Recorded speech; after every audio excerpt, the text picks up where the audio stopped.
A few days ago, a member of our Discord community shared a website I hadn't come across before. The first thing you notice on the landing page is this layered background that responds to your cursor. As you move your cursor, the surface subtly shifts, creating a sense of depth and weight, while the logo in the center stays grounded. The motion feels smooth and restrained, as nothing snaps or follows the cursor directly. Instead, the delayed movement between layers creates a parallax effect that gives the surface a 3D illusion, even though it's most likely rendered in 2 dimensions. Now, I didn't know how this interaction was implemented under the hood, but I liked the concept enough that I wanted to explore how far we could push something similar using just code fundamentals. So I spent some time experimenting with SVG masks, simple layering, and basic mouse tracking, and ended up building this interactive background using nothing more than HTML, CSS, and a very small amount of JavaScript. At its core, this effect is simply a stack of divs layered on top of each other,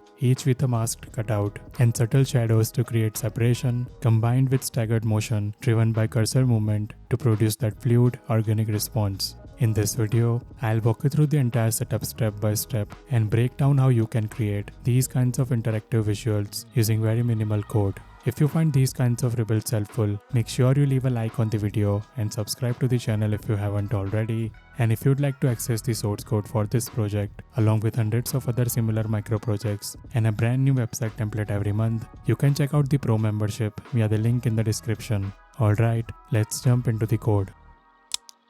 Let's start with the HTML. First, I'll create a section with the class hero. This will act as the main container for the entire effect and will fill the viewport. Inside the hero section, I'll add 5 div elements, all with the class depth layer. Each one of these represents a single layer in our depth stack.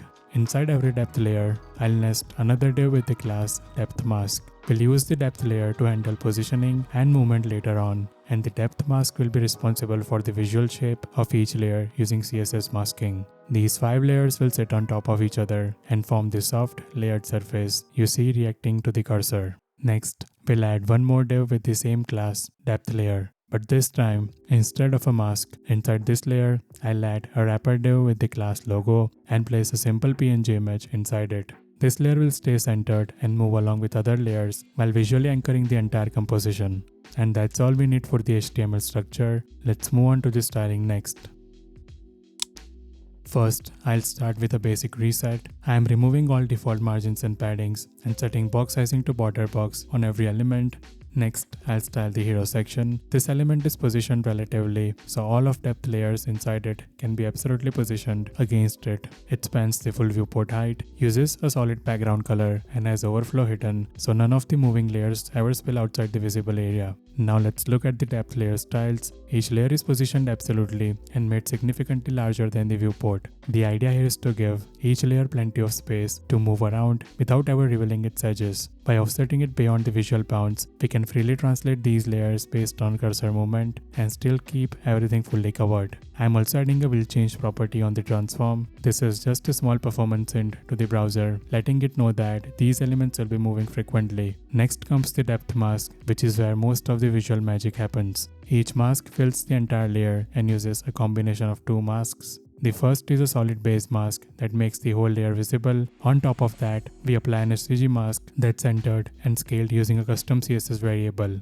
By using a subtract mask composite, we are essentially cutting the SVG shape out of the layer. This creates a clean cutout in the center, which is what gives us that hollow, layered look around the logo. Because the mask size is controlled using a CSS variable, we can easily adjust each layer independently later on. Now let's style the logo. This container fills the entire layer and uses Flexbox to center its content both horizontally and vertically. Inside it, the image is constrained so it scales naturally without distortion, keeping the logo sharp and centered at all times. Next, we handle the stacking order. Each layer is assigned a different stacking level, so the layers sit on top of one another correctly. Along with that, we apply subtle drop shadows to most of the layers. These shadows help visually separate each layer and enhance the sense of depth without making the effect feel heavy or noisy. The final depth layer, the one holding the logo, sits lower in the stack and doesn't need a shadow since it's meant to feel anchored Now we'll define the individual styles for each mask. For each depth layer, we set a different mask size and background color. The outer layers use larger masks, while the inner layers gradually scale down. This creates a nesting effect where each cutout sits inside the previous one, reinforcing that layered, dimensional illusion. Slight variations in color between layers also help distinguish them visually and prevent everything from blending together. Finally, we add a small responsive adjustment. On smaller screens, each depth layer becomes even larger and is repositioned further outward. This ensures that cursor movement still feels smooth and uninterrupted without exposing edges when space is more limited. And that's it for the styling. At this point, we have all the structure and visual layering in place. Next, we'll move into the JavaScript and start wiring up the cursor interaction and motion logic. First, I'll import GSAP. We are not using a long GSAP timeline here. We mainly use it for two things: a clean way to collect elements from the DOM and an efficient ticker loop later on to update motion smoothly. Next, I'll define a few constants that control how the effect feels. First, we have sensitivity. This controls how much the layers react to your cursor. A higher value makes the movement feel more dramatic and a lower value keeps it subtle. Then we have lerp. This is the smoothing factor. It controls how quickly each layer catches up to its target position. And finally, we have stagger delay. This controls how much delay we introduce between layers. The key idea of this effect is that not every layer should react at the same time. Some layers should feel like they are lagging behind, which creates that depth illusion. Next, I'll grab the elements we need from the page. First, I select the hero section. This is the container we are tracking cursor movement inside. Then I collect all the depth layer elements into an array using GSAP's utility method. This gives us a consistent array we can loop through easily. And then I store the total number of layers in a variable. We'll use this count in a few places, especially when calculating delays and building the motion system. Next, I'll set up a simple object called mouse with an x and y value. This is where we'll store the cursor's position. And the reason we store it like this is because we don't want to move elements directly inside the mouse event. Instead, we just record the last cursor position and we'll handle the actual animation updates in a smoother loop later on. Now, I'll add a mouse move listener to the hero section. Inside this callback, the first thing I do is get the hero's bounding box using getBoundingClientRect function. This gives us the hero's position and size on the screen. Then we calculate a normalized mouse position. Here is the main idea. We don't want mouse coordinates in screen pixels because those values change depending on screen size. We want a consistent range that works everywhere. So we take the cursor position inside the hero, divide it by the hero's width and height, and convert it into a ratio. This gives us a value between 0 and 1. Then we shift it by subtracting half, so the center becomes 0. At this point, the left side would be negative, the right side would be positive, but the range is still smaller than what we want. So we multiply by 2 to expand the range, which gives us a nice normalized space from -1 to +1. That means -1 is far left or top edge. 0 is the exact center, +1 is far right or bottom edge, and then we store those values. Next, I add a mouse leave listener. This is just a small detail that makes the interaction feel polished. When the cursor leaves the hero area, we reset the mouse values back to 0. So instead of the layers freezing wherever the cursor last was, they smoothly return to the centered resting position. Now we can set up the idea of a trail.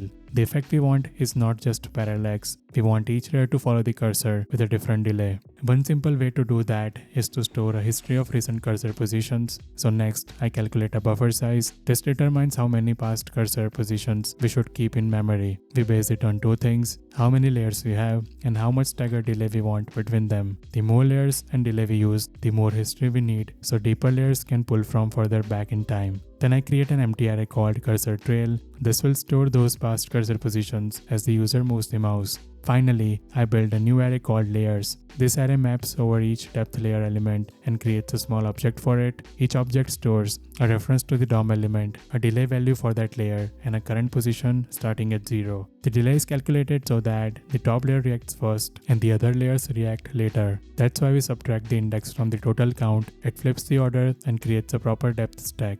And the current position is what will smoothly interpolate over time using the lerp value, so movement stays fluid. At this point, we have set up everything we need. Next, we'll create the update loop that pushes values into the trail and moves each layer based on its delayed target position. Now that everything is set up, we can start updating the motion. For this, I'll use GSAP sticker. The ticker runs on every animation frame, which makes it ideal for continuously updating values like cursor-driven motion. Inside the ticker callback, the first thing I do is grab the hero's bounding box again. We need this because the size of the hero determines how far the layer should move in real space. Next, we have a new entry into the cursor trail array. Here, we take the normalized mouse values we calculated earlier, which are in the range from -1 to +1, and convert them into real movement values. We do that by multiplying the mouse position by the hero's width and height, and then scaling the result using the sensitivity value. This gives us a pixel-based offset that feels proportional to the size of the screen while still staying subtle and controlled.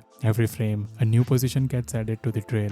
Over time, this builds up a short history of where the cursor has been. Now we need to make sure this history doesn't grow forever. So next, we check the length of the cursor trail array. If it exceeds the buffer size we calculated earlier, we remove the oldest entry. This keeps the trail at a fixed length and ensures each layer always pulls from a valid position in the past. Next, we loop over each layer. For every layer, we calculate which point in the trail it should follow. We do this by taking the most recent cursor position and subtracting that layer's delay value. This means front layers read from the newest positions, while deeper layers read from the older ones. We also clamp the index to make sure it never goes below 0. This prevents error during the first frames when the trail hasn't fully filled yet. Once we have the correct trail position, we store it as the layer's target position. Now comes the smoothing step.